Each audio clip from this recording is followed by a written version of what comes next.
UFC Fight Night prediction show, Dolidze versus Hernandez. And this is on AJ Let's Talk Sports. How's it going this afternoon? Dropping it Thursday at 5.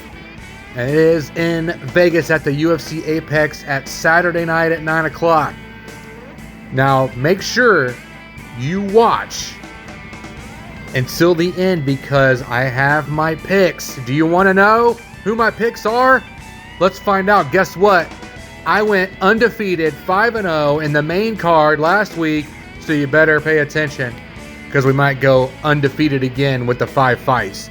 Now, that's a 6-fight main card. I don't do 6, I do 5. And you can use your 5-leg parlay on it.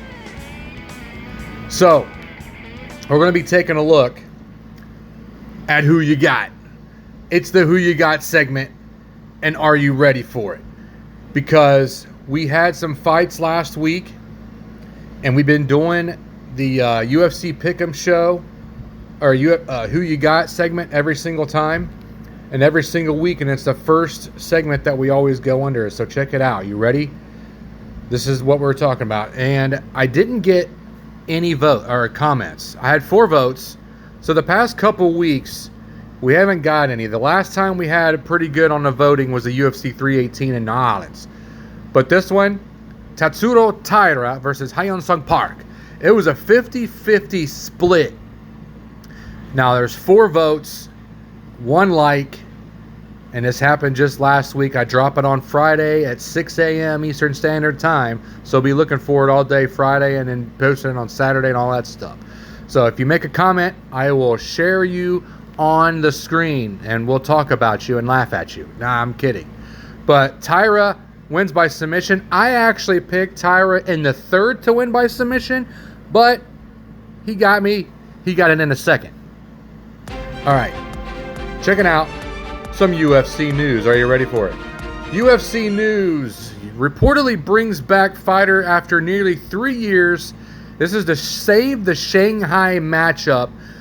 Everybody calls him the Darce Knight, heading back to the octagon. This is according to AG Fight. UFC veteran Kyle Dawkins, if you remember him. Check out his highlights. He can strike, he can take you down. He's been gone for a little bit.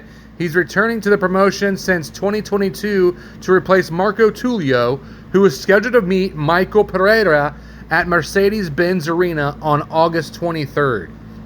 And the card will be the first UFC Fight Night event in mainland China since 2019. Kyle Dawkins returns after 3 years. His younger brother, a UFC veteran, Chris Dawkins.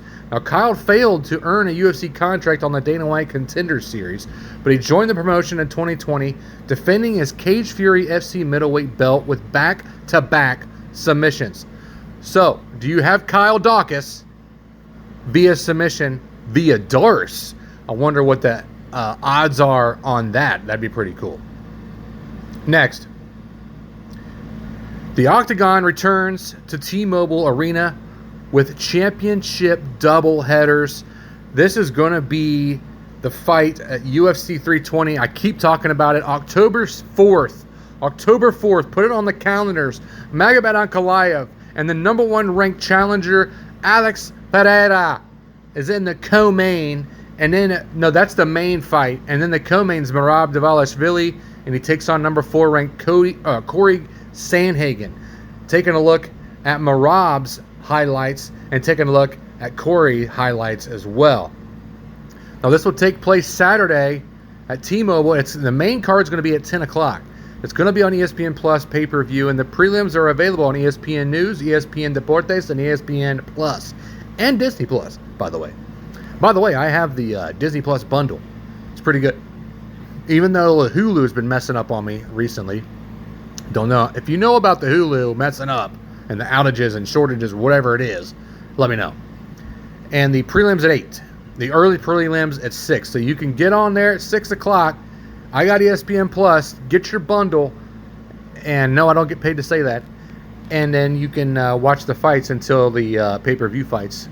All right, UFC 320 tickets will go on sale Friday, August 8th at 10 a.m. So if you're going to be around in Vegas, and if you want to go to T-Mobile Arena, and if you want to watch the UFC fight at UFC 320 on October 4th on Saturday night, Get your tickets August 8th, and that is literally like tomorrow. So be ready for that. And the UFC VIP experience packages are available also on location, UFC's official VIP experience provider. So Ankalaev, fighting out of Malakhalak, Russia, looks to settle his rivalry with Pereira in dominant fashion. Now Pereira is fighting out of Danbury, Connecticut by way of Sao Paulo, Brazil. Returns to action looking for redemption. Now he made his debut back in 2021. A two-division world champ, has become a must-watch competitor, building a legendary resume by knocking out former champions such as Israel Adesanya, Yuri Projaka, whatever the hell his name, Yuri, and Jamal Hill. Is not Jamal Hill like a paper champ? He's not shown me anything as of late. I know he was an interim, but that's just crazy. He now aims to dispose of Ankalaev. And what do you think will happen against Ankalaev and Pereira? This is the second time they fought. Just let me know what you guys think in the comments. Taking a look at Fili, is 20-4, fighting out of Long Island, out of the Tbilisi, Georgia, sets out to defend his bantamweight title for the third time in 2025. That's right, 3 times he's defended his title in 1 year. We can't even get the heavyweights to fight once in 2. That's crazy. Currently on a 12-fight winning streak, and the number 3 ranked men's pound-for-pound fighter in the world. He's become one of the world's best, taking out the likes of Sean O'Malley 2 times, and Umar Nurmagomedov and Henry Cejudo. He's the best bantamweight probably ever, in my opinion. Now taking a look at Sandhagen out of Aura, Colorado, 18-5, sets out for the biggest fight of his career. This could probably be one of the biggest upsets ever if he wins against Merab. Does he have the good takedown defense? Can he take it? Can he take him down as well? Because he's got submission game. How's Merab on his back? I think Corey Sandhagen is going to try to find out. I won't be surprised if Sandhagen tries to take him down and get a submission on it. Now he has we're talking about Corey Sandhagen. He's beaten Figueiredo, Rob Font, and Marlon Vera. Sandhagen now sets his sights on Fili and looks to achieve his dream of becoming a UFC champion. So there's other contests going on. Yuri's fighting Khalil Roundtree Jr., which set to be a banger, bro. That Yuri Khalil Roundtree is probably going to be the fight of the night, probably the fight on the main card. Now the Abus Magomedov versus Joe Pyfer could probably be the same thing as well. Joe Pyfer, obviously the standout from Dana White's Contender Series. He's 14-3, fighting out of Philly. Brotherly love, brother. Brotherly love. I got Joe Pyfer in that. I want to take it right now. Joe Pyfer by knockout in the second round. Let's go. He's going to stuff Magomedov's takedowns, and Joe Pyfer is going to get the win. I'm just already calling it. All right, we're still on these. This is just UFC news. We haven't even got to the main card yet. Main fight. Let's go. Next. Undefeated prospect eyes dream matchup against champ's brother at UFC 320. We're talking about Malcolm Wellmaker. He knows a matchup against Ilia Toporia's brother might not be a realistic at the moment, but Wellmaker wants to return to action in UFC 320. They call him the Machine, Alexandre Topuria. That's who he's eyeing. October 4th at T-Mobile Arena. We just talked about UFC 320, and this is going to be an undercard for it. And Wellmaker looks like he's going to be fighting the younger brother of Ilia Topuria. Quote, I heard a couple of rumors about making it possible to the UFC 320 card in October. If I could get on that undercard, it would be amazing. I keep hearing the name Topuria tossed around too. I'm not going to lie. The more I hear it, the more excited about it I get. I think that's way too amazing of a dream come true to be able to fight Topuria in October. So what do you guys think? Is the matchup going to happen? And do you think Malcolm Wellmaker is going to be getting the win? Because he is undefeated as of right now, and he's 10-0. So Malcolm, make it happen in October at T-Mobile Arena on the undercard. All right, now we're going to take a look. We're here at the UFC prediction show, Dolidze versus Hernandez. And are you ready? Saturday, August 9th. Actually, the main card's at 7. I said it was going to be at 9. I missaid it. 7 o'clock at night on ESPN Plus, which is kind of perfect. It should be done around 9:30. Still be able to play some PlayStation. Anyway, Taking a look at the first fight, Miles Jones versus lost to Lima, and that went to a decision back in December. So he hasn't fought in 8 months. He's fresh, got a full camp, and he should be ready to rock and roll. And let's take a look. Turned pro in 2014. He's got 4 wins by knockout, 2 by submission. He's got an arm triangle and a guillotine. He's won 5 of his last 8, 5, 2, and 1, and 2 of his last 3. So like we just talked about, he just lost the previous fight 8 months ago, and he's looking to get back in to the win column. And this is United States versus Brazil, and Miles Jones is going to take it to him. Taking you to featherweight, Andre Fili versus Christian Rodriguez. We're going to take a look at Andre, shall we? 24-12. His nickname is Touchy. He's been around for quite a long time, and I really haven't heard of him, really. He's got a freaking sweet tattoos, though. Those tattoos are nice. And let's take a look at him, his history here. His highlights are really good. He can stand and bang. I like when he talks to the fighters. That's what I'm talking about. When you talk to the damn other fighter that you're fighting and Gary put your face in his face, I love that shit. Kevin Holland does the same thing. And whoever does that, I like him. Like back, football is coming. Terrell Owens. I hated him in San Francisco, but when he went to Dallas, I started loving him. You know why? Because he talked the shit and he backed it up. That's what I like about people. If you could talk shit and back it up, you're going to be my number one dude. He lost to Ige back in February of 2024. He beat Swanson. Now, Cub Swanson's kind of on his decline, getting older in years, but he still looked really good. So Fili won in June 29th of 2024 by split decision, so went the distance, barely won against Cub. And then he lost to Costa back in February, a fast submission in 4.5 minutes. Costa got him. So he does take some chances. He's going to take it to the ground. He's going to stand up. He can take it anywhere. He's 35. He's 35 years old, though. So that's not really that big of an issue, but he's got miles on. He's gotten beat up over the years. Like I said, he's got 10 wins by knockout, 3 by submission. He's got 8 first-round finishes. Maybe he can make it 9 here if he starts fast, but he might take his time with this guy. He needs to get this win.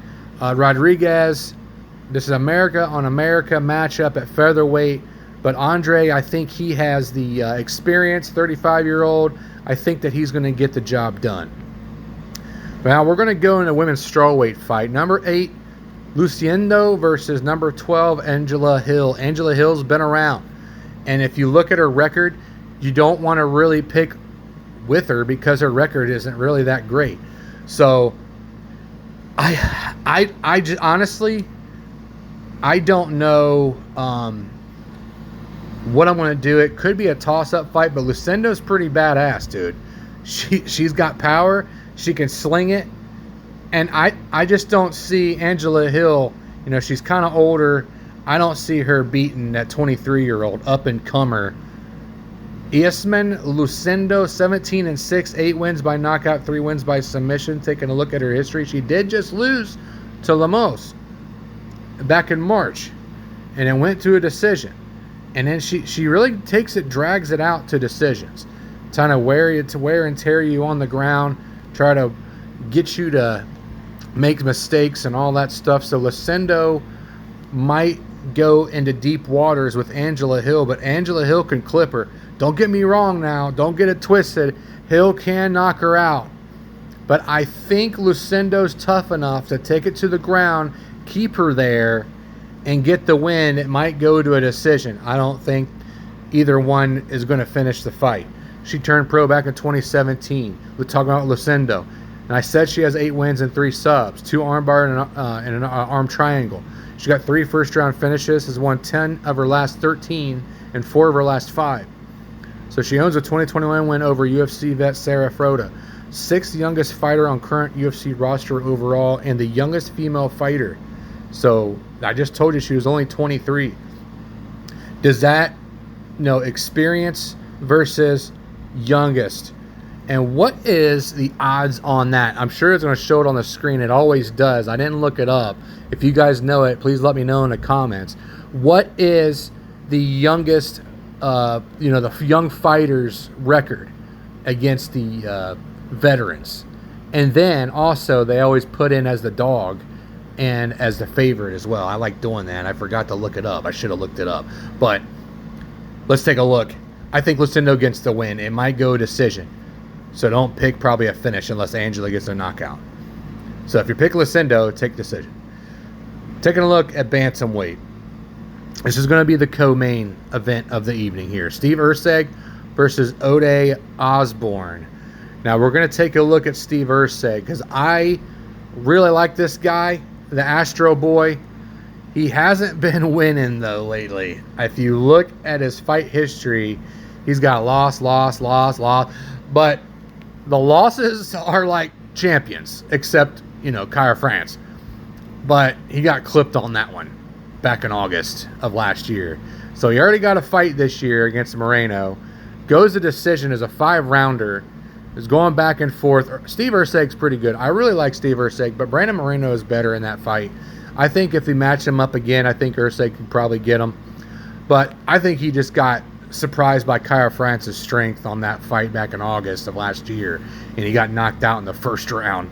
So that's crazy. And then, you lost to Pantoja, the champion. You just can't get any better than that. But he did go 5 rounds against Pantoja as well. But his last fight and his last win was by knockout back on March 2nd of 2024 against Schnell. It's the Schnell. So Steve Erceg, out of Australia, really like this guy. He came in on fire and got set back down in humble pie with Pantoja loss. But he went by decision. You got to give him some props. Erceg's tough. Goes all the way to a 5-round fight against Pantoja. Who can say that? Not many people can. And like I said, he's out of Perth, Australia. He's an MMA fighter. Taking a look, 2016 is when he turned pro.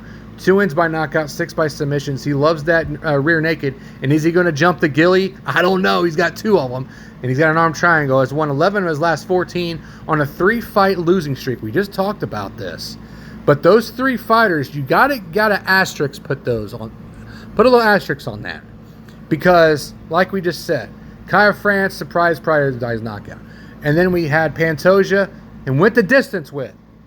But he's got 3-fight losing streak. He holds a win over Shannon Ross and Singuk Choi.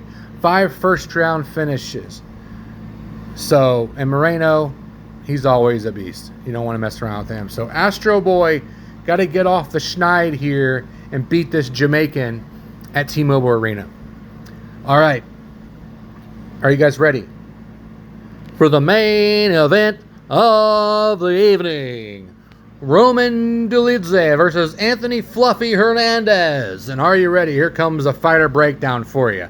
I did a little research here. We were dicking around in the first part, but now we're at the main fight and the main event. And check out this Roman Dolidze, 15-3. He's riding a 3-fight winning streak with victories over Marvin Vettori, Kevin Holland, and Anthony Smith.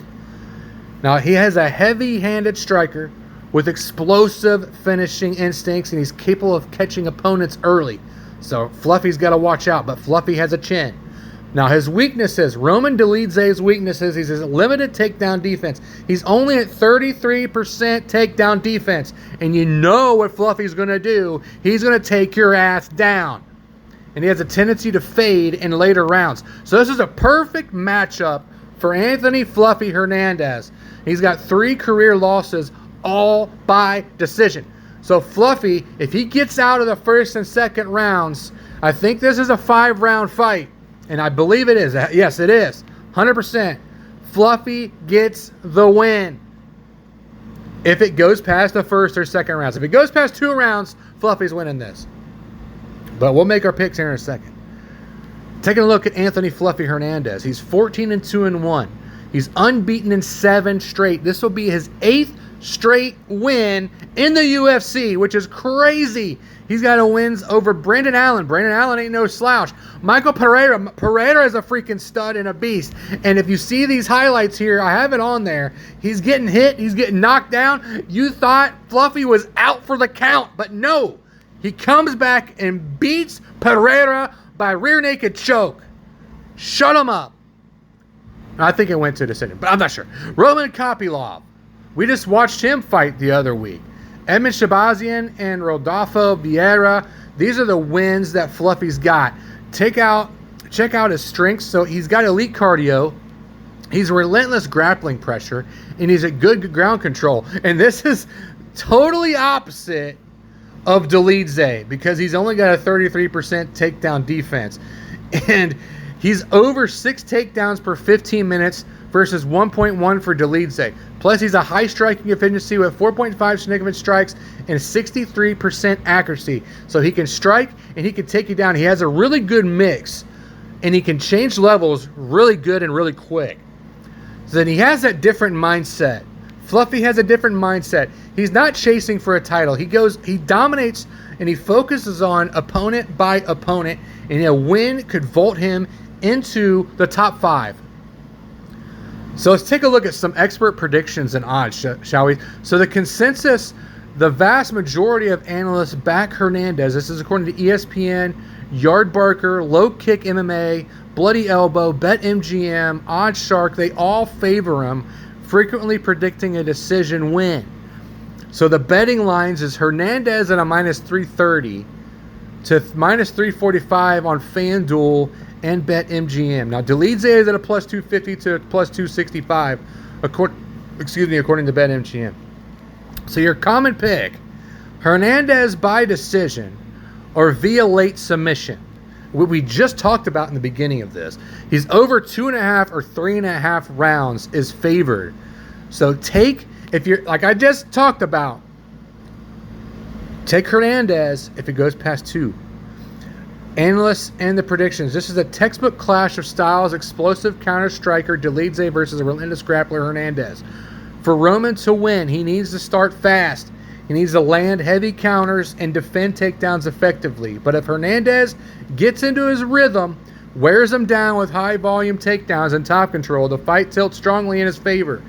Now, given Hernandez's proven cardio advantages and Dolidze's fading pace, the smart money seems to be on Hernandez controlling the fight into the championship rounds and securing a decision win. Now, with my prediction, I'm going with Anthony Hernandez via unanimous decision in the late rounds. Now, don't get me wrong, he could possibly either end him with TKO or submission. I would lean, if you're going to go by finish by Hernandez, I'd go by submission. Just because he's going to just wear and tear on Dolidze if it gets past 2. And I really like the stat there, the pick for Hernandez by decision. If it goes over 2.5 or 3.5 rounds, I'm picking 2 rounds. If it goes past 2, Hernandez wins. And there is your show. And hope you guys enjoyed it. Love you. God bless. Tip the waitress.